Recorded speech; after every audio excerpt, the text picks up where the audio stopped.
Hello and welcome. Another edition of our Thursday Coaches Corner. Coach Serrano ramping up his playing season, but he will be back joining us next week. Today, I'm excited to talk with one of the preeminent head coaches within the SEC. No stranger to the SEC, having been an assistant coach and now head coach at Missouri. Kerrick Jackson. And Kerrick, I want to say thank you for taking the time to join me. I know you're busy getting ready for your season to kick off here in a few weeks. No, Walter, I appreciate you having me on. I one of the really big questions that I wanted to kind of kick things off. You've had history and experience as an assistant coach at Missouri. You obviously know the past presence within the storied baseball program. You have an understanding of the SEC, but now making your way into your second year as head coach at Missouri, how do you go about building a culture at Missouri, to kind of build and put your thumbprint on the program as you go forward? Yeah, I think the biggest thing is getting our guys to understand the history of the program. Obviously, we haven't been to a regional since 2012. And so kids nowadays, they live in 10-minute windows, right? 10 minutes in front of them and 10 minutes behind them. And anything outside of that really doesn't matter. And so getting them to understand what we were built on and how we went about it. And, when you look at the University of Missouri, and you go back to the Big Eight, you go back to the Big 12, and now the SEC. Missouri's never had the best facilities. They've never had the biggest budget. They've never been in the ideal weather situation, right? But there was always a toughness about this place, and guys grasped and held on to that toughness. And when you look at some of our guys that are in the big leagues and were here during that string of 7 consecutive regionals, there was a toughness factor. And so one of the things that we're really, really trying to emphasize in our culture is, again, what you have is opportunity, and that's all you can ask for, and what you do with that opportunity is solely up to you. And so when you look at it in the scope of where we are in the SEC specifically, this to be true. Many people look at the SEC and think that it's a talent rich league, and you have your upper level guys, and those are your upper level guys. Those are the best guys in the country, whatever league they'd be playing in, right? They end up being big leaguers. But when you look at the conference across the board, it's good college talent, but they play at elite level. Not everybody throws 96 miles an hour. Not everybody hits 30 home runs. Not everybody steals 20 bags. The average player in this conference is the average player, but their skill level is elite, which allows them to go out and be in the best conference in the country. And the experience also that you've had, again, big leaguers. The guys that are playing on TV are not the most talented guys to ever play the game. They're the guys that have an elite skill level and can play the game as consistent as anyone can play the game. And so that's what I'm trying to get our guys to understand is, when you look at this league and we're going across it, the other team, doesn't matter who's in the other dugout, they have no impact on your ability to throw strikes. They have no impact on your ability to play defense, and they have no impact on your ability to have quality at bats or play the game hard and play the game the right way. And if we control those things, then we put ourselves in a position where we can do anything that we want to do. I think this is really, I've been anxious to ask you this question. I've followed your coaching career through Memphis, Southern, and then obviously back to Missouri. But you have a unique perspective in today's landscape of college baseball, especially with the new roster limits, that looming ahead. You have to really have a key evaluation, the ability to evaluate not only present skill sets, but projectable skill sets. And your scouting background comes into play. Is that something that you as a staff are going to take tremendous pride in, as far as really being able to evaluate the skill, not only that is present, but the projectable at the SEC caliber of play? Oh, without a doubt. Again, I know what it is and where we are. We're the Oakland A's of the SEC, right? Like, we're that Moneyball team. We Right. gotta do it a little different, right? We're Right. not the sexy choice. We're not the cutest girl in the room, and so based on that, we have to find the guys that have the right fit, the guys that can come out and play this game, that have a high baseball IQ, and then, like you said, when you talk about projection, we got to find those guys that may be a little bit under the radar, and that's something that we've always done here. When you look back over our history, the guy that I use an example all the time, and I think he was playing when Tyler was playing, is Josh Lester, right? Like, Yep. Josh Lester was from Columbus, Georgia. He had 2 high school All-Americans on his team that were recruited by everybody in the country. we were Josh Lester's only 4-year offer.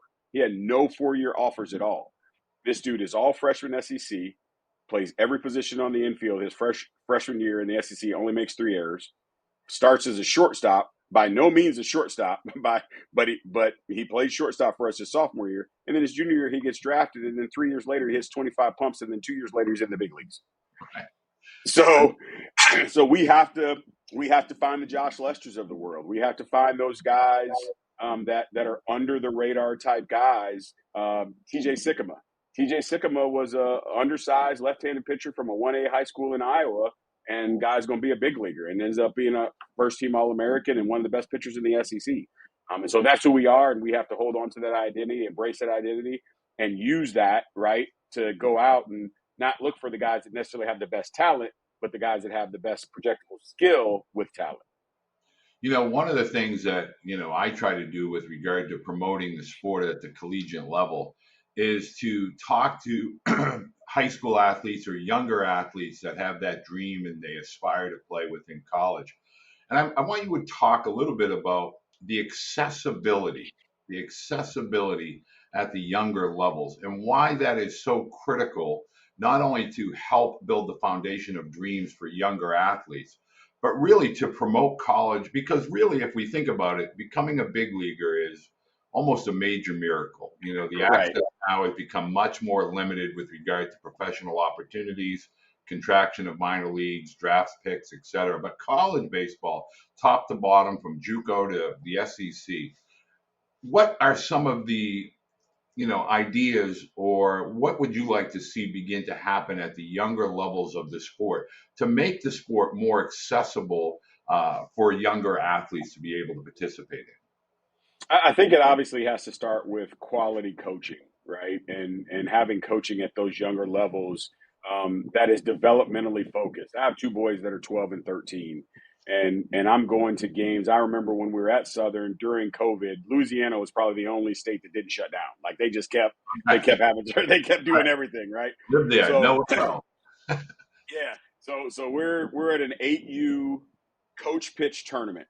There's a 14 or 15-year-old umpire behind the plate, and the kids are playing, and parents are up on the fence and getting upset because of the balls and strikes that he's calling, and we're celebrating. And I understand the idea of the celebration, but we're celebrating kids scoring runs based on the idea that the other team can't play catch, not because their players put the ball in play.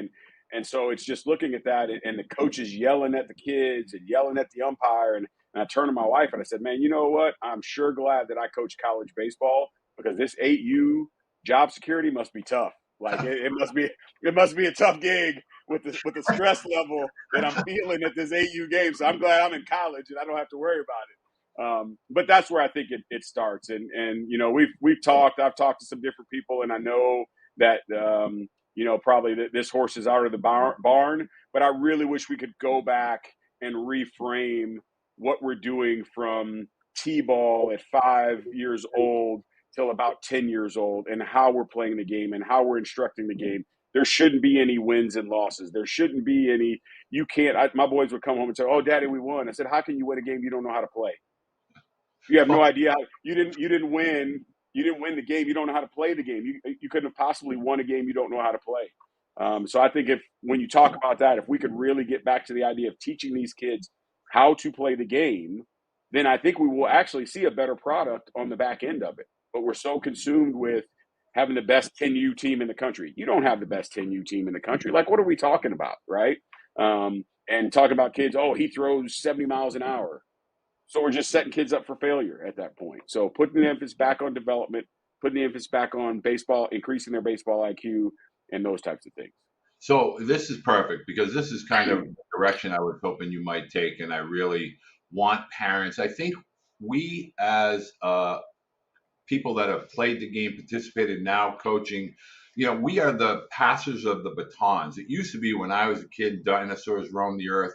The players that played in the 70s, and they were passing on their knowledge to us in hopes that we would continue the sport and the passion and the desire. Now it's all about, look how smart I am. Look how my way is better than their way. And at the end of the day, it's the sport that's been around for going on almost close to 2 centuries now. And at the collegiate level, what are some of the things you wish the high school athletes would spend more time on? Meaning, are we really that worried about exit velocity off of a tee or running gun velocities into a net? I mean, talk a little bit about what you'd like to see high school athletes really begin to spend more time on as they begin to prepare for that transition into college. Yeah, I think kind of the same deal, right? Like we're teaching our kids what a one-way lead is. They don't know what a one-way lead is. And then explaining to them the purpose of a one-way lead. A one-way lead is you get off, you find out what the pitcher's best move is. We're delayed in our secondary. The idea of you holding still or going back to the base is where we're at, so we can figure out what this guy's move is. Because once we know what his move is and you're comfortable with that, and then we know what the times are to the plate, you can put yourself in a better position to be able to steal. Well, right now, we don't have consistent leads. We don't know what a one-way lead is. We don't practice on steal jumps. We throw the ball to the wrong bases. We don't understand the idea of, hey, there's a runner on first. There's a ball hitting the gap. The guy's got a good jump. You're still after the runner has touched third. You're in right center field. You're looking at his numbers. You're still going to try and throw that guy out at third base when you're a left-handed thrower, ball to the right center gap. The ball's taking you away from your throwing side, and you think you can throw that guy out. We throw the ball over the cutoff man's head. The batter runner advances to second base, and we don't understand, hey, just throw. He went first and third. Dude got a single. It is what it is. Give it to him. Now keep the runner off first base so we can turn a double play and get out of the inning. But instead, we try and get the guy at third.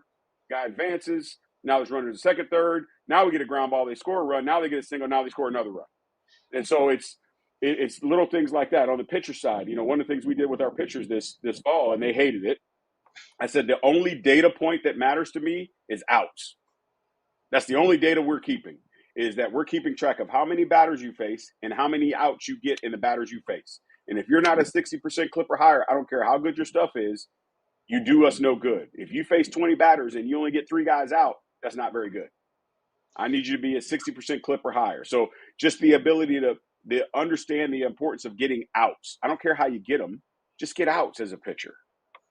Yeah, I mean the pureness of what you're saying, from a baseball perspective, it is so critical for parents and more importantly athletes to understand.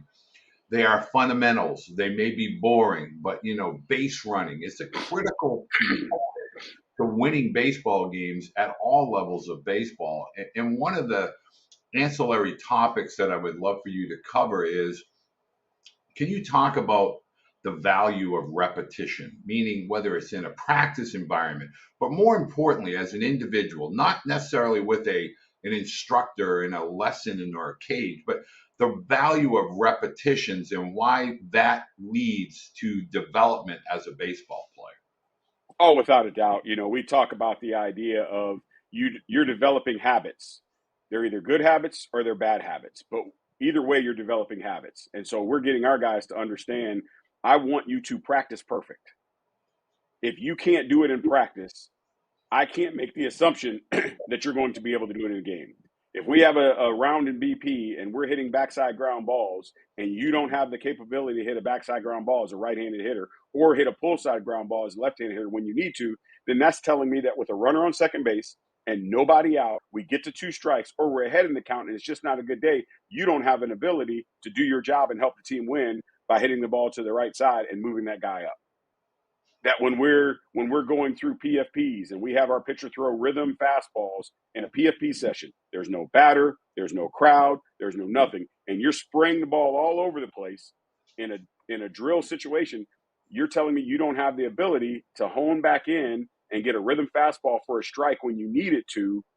That becomes tough. And so pitchers and catch play, focus on what it is that you're doing, develop feel, understand, don't just go out to go through the throwing program. We talk to our guys all the time.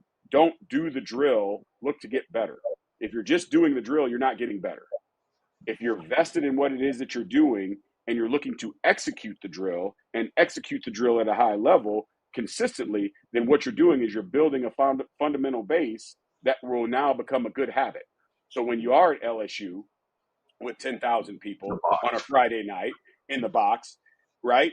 Like, Now, when things start to spin out of control on you, you're going to fall back to the good habit. If you don't have that good habit, when it goes crazy, you're going to fall back to that bad habit, and that's who you are as a player, and it's going to manifest itself in that situation. Doesn't necessarily mean you're going to get the hit, but if you chase 3 out of 4 pitches, that's who you are. We shouldn't be chasing those. Force that guy, have strike zone discipline, force him in the zone, or the vice versa. We call that 1-2 fastball. Don't get scared to throw the fastball into the right-hander and you leave it in the left-hander's batter's box. We call the fastball in. You need to be able to execute that pitch. So if you don't have that routine and if you haven't practiced it enough, then when things get hot, you have no chance to be successful. I know a lot of parents are going to want me to ask this question, as well as obviously their student athletes. I've been to Columbia, I've been to Missouri, I've been through a lot of the SEC. They're beautiful stadiums, and the fans are very engaged. That's a polite way of saying very. The Cajun Riviera at Mississippi State. And one of the things I would love for you to discuss is, how are you now, as a relatively new staff, year 2 at Missouri, how are you finding student athletes? Is it generally in a specific geographical area? Is it at your camps? Are you traveling out to tournaments still? That's the gray area for parents. They don't know where and how to capture or get in front of the college coaches. How do they do that at Missouri?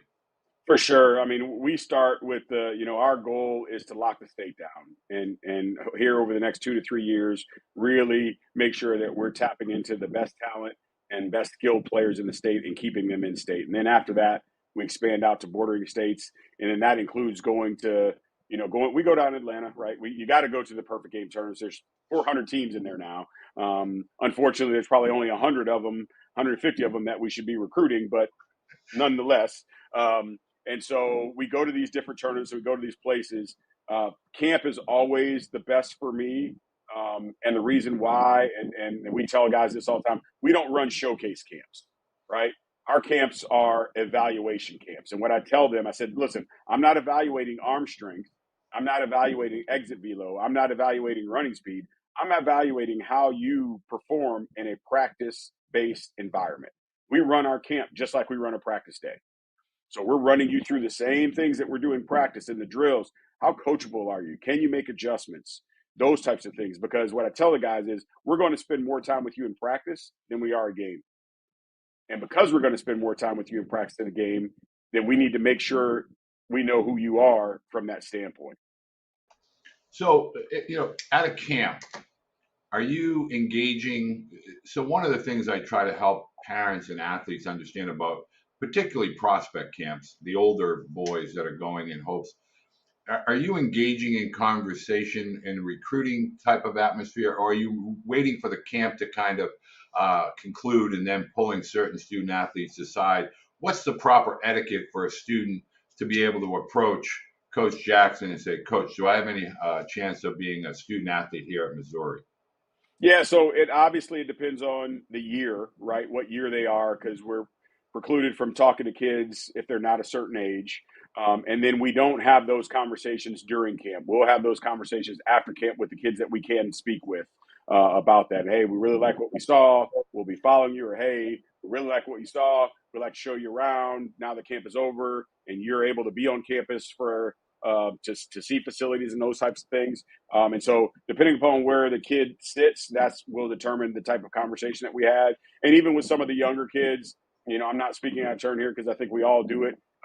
You don't have a direct recruiting conversation, but you definitely let that young man know, hey, man, you're on the list. Like, we really like what we saw from you today. We're definitely going to be following you in the future, so that they understand. And then we reach back out to that young man's high school coach and have that conversation with his high school coach. Hey, we really like what Johnny did in camp. We're really interested in him. We'd love to come see him this spring. We'd love to come see him this summer. And when August 1st rolls around, he's going to get a phone call from us.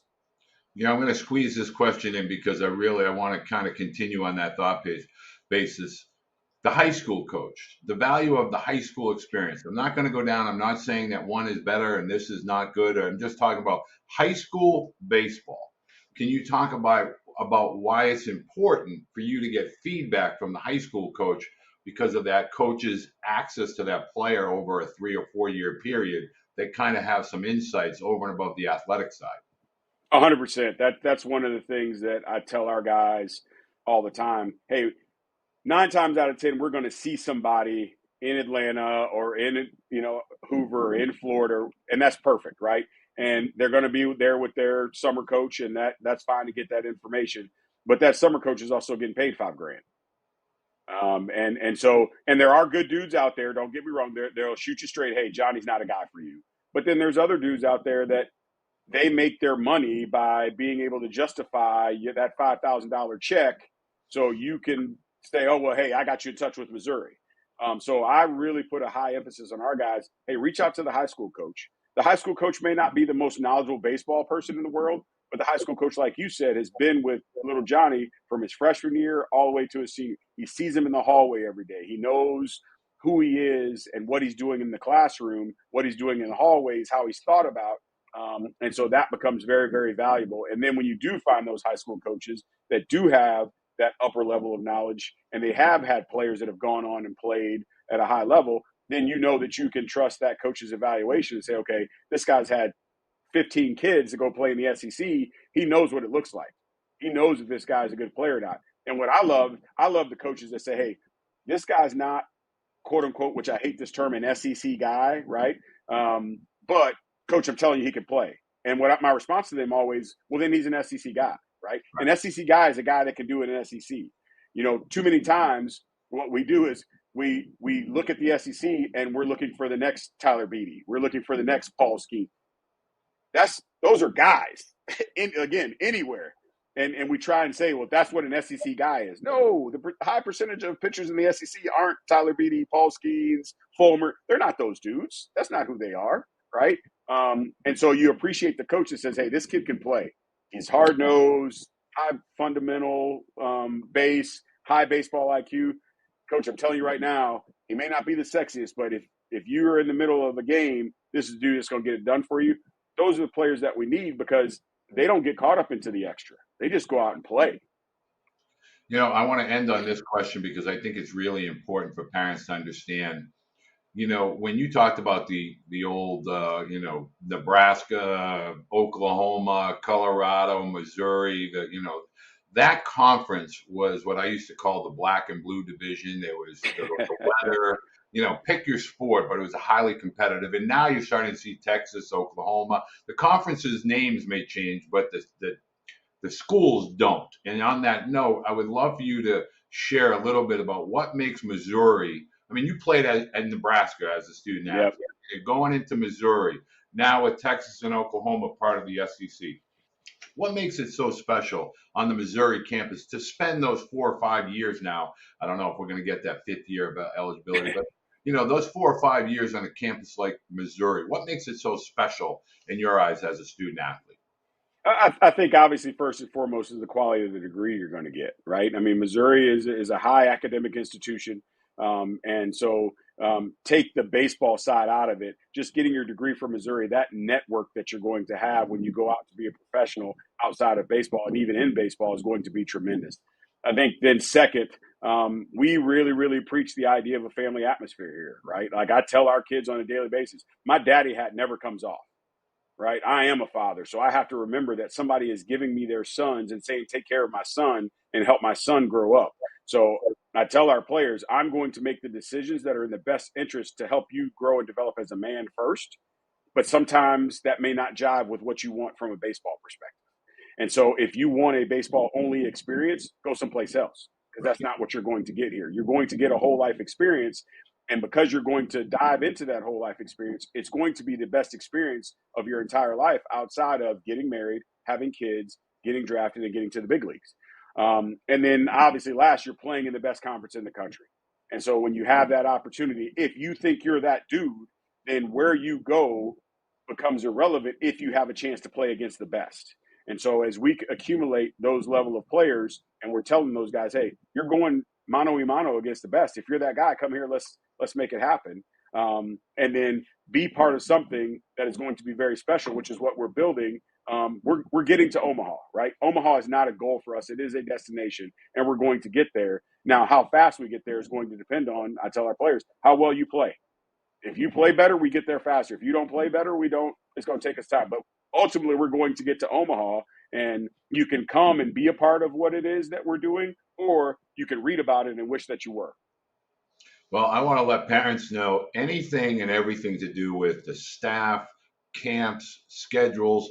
If you have the ability to get out and watch a game in Columbia, Missouri, go ahead and get yourself some tickets. We're going to be promoting games not only at Missouri, but all across college baseball. College baseball for the younger athletes and families is a tremendous experience. The players are accessible, the coaches are accessible. It's something that can help develop the dream as well as the passion for the sport. You can find all that on the Baseball Blue Book.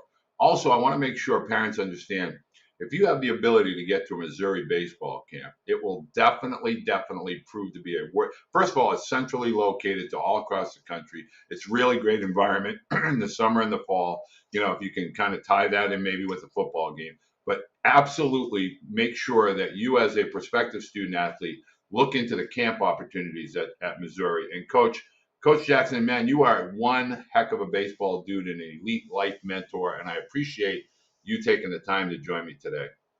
No, appreciate you having me on, Walter. MIZ.